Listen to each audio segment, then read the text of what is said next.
South ఇండియాలోనే biggest sorry store మన Varahi silks మన విజయవాడ ఎంజీ రోడ్ లో ప్రారంభం. టాలీవుడ్ లో అత్యంత వేగంగా సినిమా చిత్రీకరణ పూర్తి చేసే రిలీజ్ చేసిన ఘనత ఎవరిది అంటే అంత డాషింగ్ గా డైరెక్టర్ పూరి జగన్నాథ్ పేరు చెప్తారు. ఆయన డిక్షనరీలోనే 2-3 నెలల్లోనే షూటింగ్ పూర్తి చేసిన సినిమాలు ఎన్నో ఉన్నాయి. సెట్స్ కి వెళ్లిన తర్వాత చకచక షూటింగ్ చేయడం అన్నది పూరి ప్రత్యేకత. ఆర్టిస్టుల టైం ఎక్కువగా తీసుకోడు.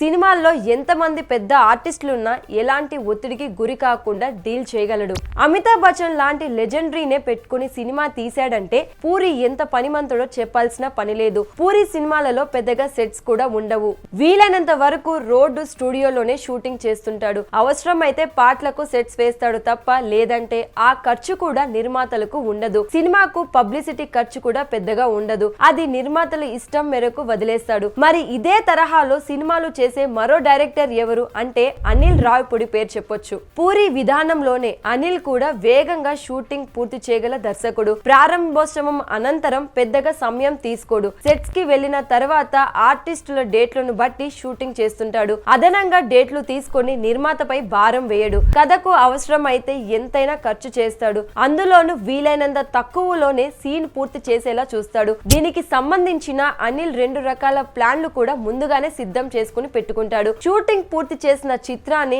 అంతే వేగంగా రిలీజ్ చేయగల సమర్థుడు. 15 ఏళ్ల కెరీర్ లోనే 8 సినిమాలు చేశాడు. వాటి రిలీజ్ విషయంలో ఎక్కడా లేట్ జరగలేదు. సాధారణంగా పోస్ట్ ప్రొడక్షన్ పనుల్లో కొంత ఆలస్యం జరుగుతుంటుంది. అక్కడ కూడా అనిల్ ఎంతో తెలివిగా ప్లాన్ చేసుకుని ముందుకెళ్తాడు. తాను చేసిన కంటెంట్ ని జనాల్లోకి తీసుకెళ్లడంలోనూ అంతే సమర్థుడు. ప్రచారం పరంగా నిర్మాతలకు కోట్ల రూపాయలు ఆదా చేయగల దర్శకుడు కూడా. సినిమా పూర్తి చేయడం ఒక ఎత్తైతే ఆ ప్రొడక్ట్ ని జనాల్లోకి తీసుకెళ్లడానికి ప్రచారం పేరుతో కోట్లు ఖర్చు చేస్తారు. కానీ అనిల్ ఇక్కడ ఎంతో స్మార్ట్ గా ఆలోచిస్తాడు. ప్రచారం కోసం సినిమాలో నటీనటుల్ని తెలివిగా వినియోగం చేసుకుంటాడు. ఈ విషయంలో సందర్భాన్ని బట్టి రకరకాల ప్లాన్స్ వేసుకుంటాడు. మనశంకర్ వరప్రసాద్ గారు విషయంలో ప్రచారం అంటే దూరంగా ఉండే నయనతారానే ఒప్పించి పని చేయించారు. ఆ సినిమా ప్రారంభానికి ముందే ప్రీ లాంచ్ ప్రమోషన్స్ ఎలా చేశాడో తెలిసిందే. చిరంజీవి, నయనతార లాంటి స్టార్లనే రంగంలోకి దింపి ప్రచారం చేయించాడు. ఇక రిలీజ్ సమయంలో అదే టీంతో ప్రచారం